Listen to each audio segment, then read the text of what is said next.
کہ ہمارے کریم آقا صلی اللہ علیہ وسلم جنہوں نے ایک ایک بات مجھے اور آپ کو کھول کھول کے بتا دی. آپ کا ارشاد ہے قربان جائیں، آپ نے فرمایا احبونی لحب اللہ، بہت بنیادی چیز ہے.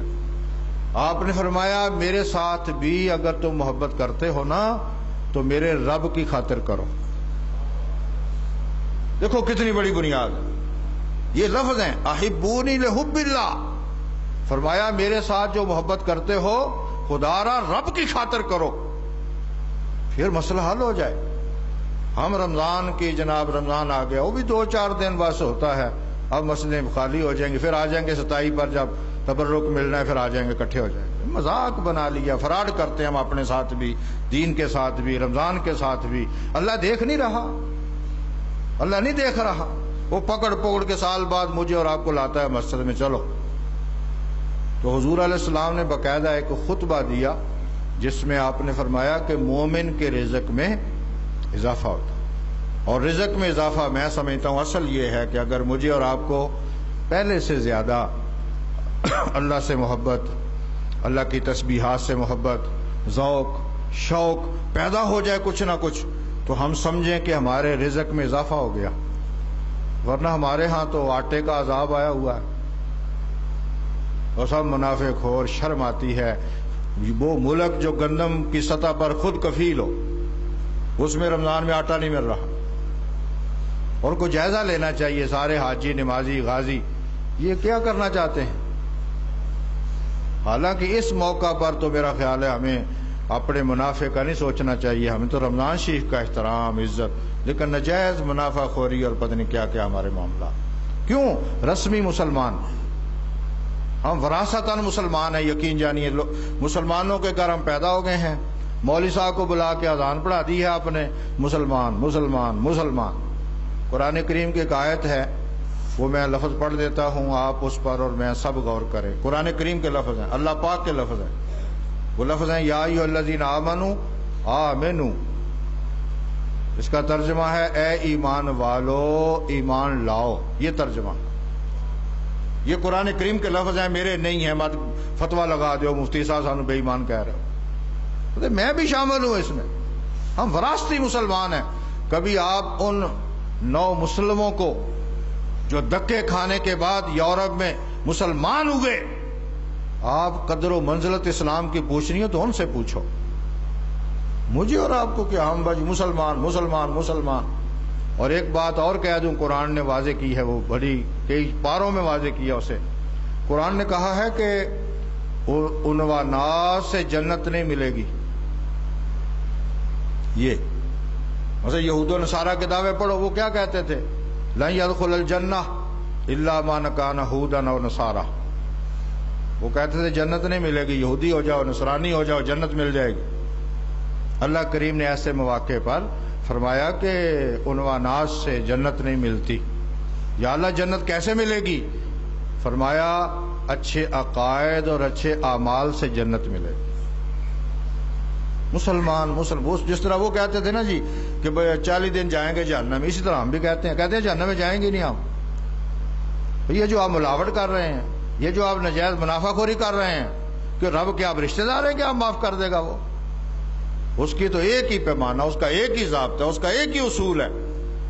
بلکہ اگر مجھ سے آپ پوچھیں، مجھے اور آپ کو زیادہ پکڑ ہوگی، کیونکہ ان کو موسیٰ اور عیسیٰ ملے، مجھے اور آپ کو محمد ملے صلی اللہ علیہ وسلم، جس سے بڑھ کے اس کائنات کی ہستی کوئی، جس نے ایک ایک شے مجھے اور آپ کو واضح کی.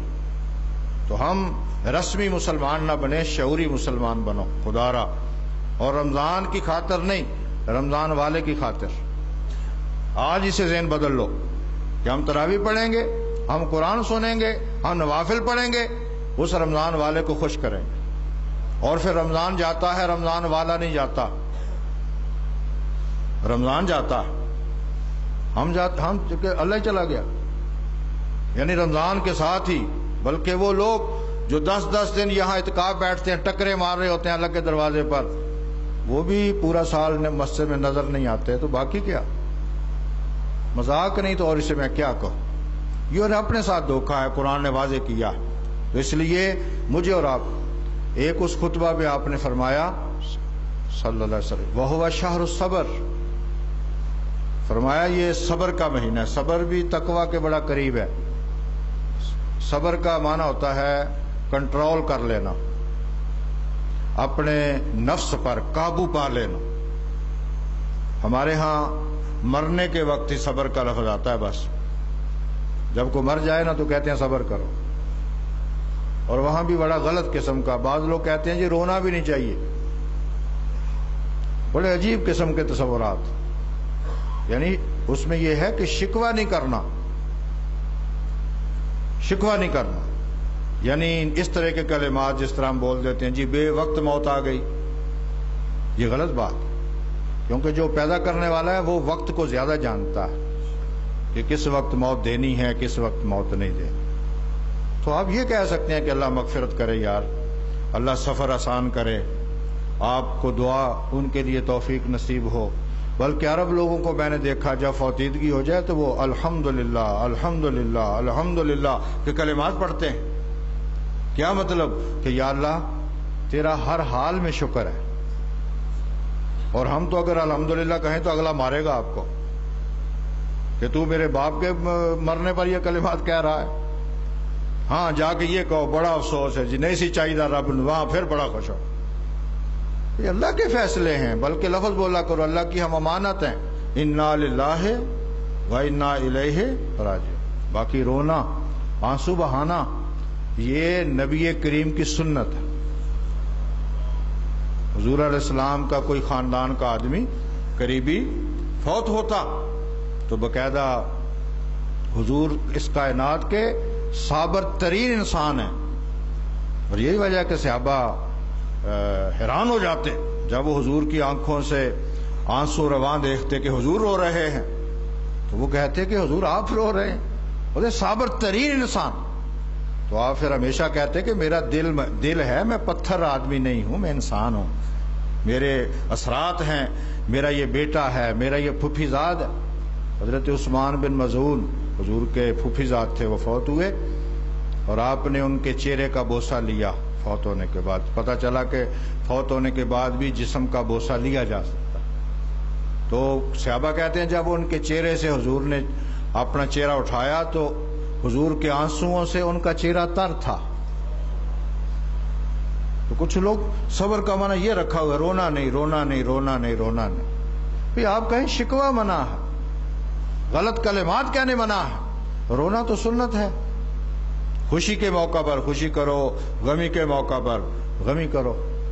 تو صبر کا معنی ہمارے ہاں اسی لیے غزالی نے صبر پہ جو لکھا، انہوں نے ایک جملہ بڑا خوبصورت لکھا۔ وہ کہتے ہیں اللہ اکبر، وہ کہتے ہیں کہ غمی میں بڑا اہم جملہ ان کا، وہ کہتے ہیں غمی میں صبر کرنا آسان ہے۔ ان کو چونکہ صبر کا معنی صحیح سمجھ آ گیا نا، انہوں نے کہا غمی میں صبر کرنا آسان ہے۔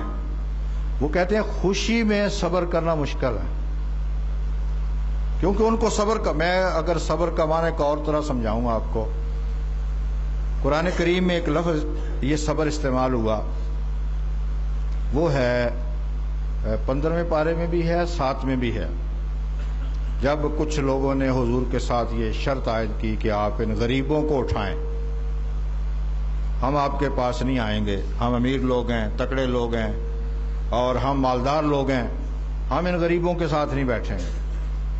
میری بات سن لو، اگر کسی آدمی کے ذہن میں ایسی آکڑ ہو تو وہ ابھی تک مسلمان نہیں ہوا۔ اگر کسی کے ذہن میں ایسی بات ہے نا، نکالو، اس کو تکبر کہتے ہیں، اور یہ اللہ رسول کو پسند ہی نہیں۔ اسی لیے نماز میں دیکھا ہوگا آپ نے، ایک ہی صف میں مثلا کوئی غریب آدمی کھڑا ہے، آ جائے پیچھے سے، کوئی مشرف کیوں نہ آ جائے، ایک ہی ہستی ہے، ہاں رسول آ جائے تو پھر صفیں توڑنی پڑتی ہیں، صفیں توڑ دو، پیچھے جانا پڑتا ہے، پیچھے چلے جاؤ، کیونکہ سرور عالم پر نمازیں بھی قربان، ورنہ کوئی ہستی نہیں کائنات، کوئی نہیں، بس جہاں تم کھڑے ہو کھڑے۔ ایک آپ خود کسی کا احترام کریں بزرگ کا تو وہ الگ بات، لیکن آپ کو حق اسی لیے آپ جانتے ہیں مسجد میں سیٹ الاٹ نہیں ہو سکتی، مثلا مسجد کے صدر صاحب کہیں جی میری یہ جگہ پکی ہے، نہیں، صدر صاحب اگر آپ نے یہ جگہ پکی کرنی ہے تو پھر آپ صدر نہ رہیں، آپ کچھ اور بن جائیں، یہاں کسی کی پکی نہیں ہے، یہ گھر ایسا ہے جس میں اللہ کریم، میرے اور آپ کے ذہن میں یہ بات نہیں رہنی چاہیے کہ میں غریب کے پاس نہیں بیٹھوں گا، میں فلاں کے پاس نہیں، بلکہ میرے کریم آقا کا ارشاد ہے جو غریب آدمی کے ساتھ چلتا ہے، غریب آدمی کا کام کرتا ہے، وہ یوں سمجھے کہ جیسے کوئی عابد رات کو مصلی بچھا کے اللہ کی بارگاہ میں عبادت کر رہا۔ ہمیں یہ باتیں نظر ہی نہیں آتی، ہمیں عبدالستار ایدھی کا کام، اس کو ہم عبادت سمجھتے ہی نہیں، عبادت بس پڑھی اور 100 نفل پڑھنا، نماز تسبیح پڑھنی، بس یہی کام ہے۔ یہ ہزاروں کام ہیں جو ان سے افضل ہیں، انسانیت کے کام آؤ، مخلوق کے کام آؤ، تو آپ ان لوگوں نے شرط لگائی کہ آپ ان کو اٹھا دیں۔ آپ جانتے ہیں کہ حضور کی ذات حریص کہتے ہیں، آپ ہر وقت تمنا رکھتے تھے کہ کوئی مسلمان ہو جائے، تو آپ کے ذہن میں یہ خیال آیا یار اگر یہ ابو جہل مسلمان ہو جائے تو کیا ہے، بلال بعد میں آ جائے گا، اٹھا دیتے ہیں، آہستہ آہستہ تربیت کر لیں گے، صحیح ہو جائے گا مسئلہ۔ لیکن اللہ کریم کو غیرت والا مسئلہ ہے، اللہ کریم نے حضور کو یہ لفظ اچھی طرح سنیں، آپ کو کہا وَاصْبِرْ نَفْسَكَ مَعَ الَّذِينَ يَدْعُونَ رَبَّهُ۔ اس کا معنی یہ ہے، یہ تو کہتے ہیں نا کہ ان کو اٹھا دے اور ہم آئیں تو یہ نہ ہو، اس کا ترجمہ یہ ہے کہ اے نبی تو انہاں دے اندر ہی بیٹھ، وَاصْبِرْ، اپنے آپ کو روک لے، اپنے آپ کو روک لے ان کے اندر۔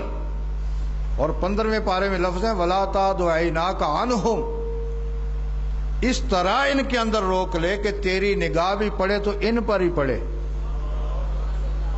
دیکھو نا، کنٹرول، روک لینا، تو صبر کا معنی ہے روک لینا۔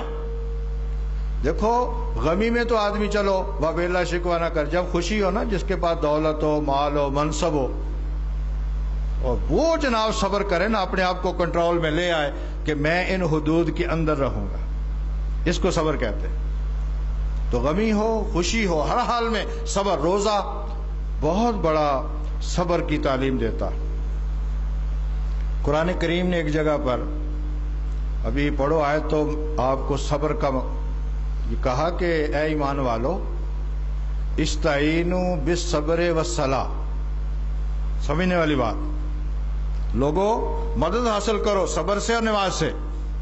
اچھا، آگے جب شان بیان کی تو آگے یہ نہیں کہا کہ اللہ تعالیٰ نمازیوں کے ساتھ ہے،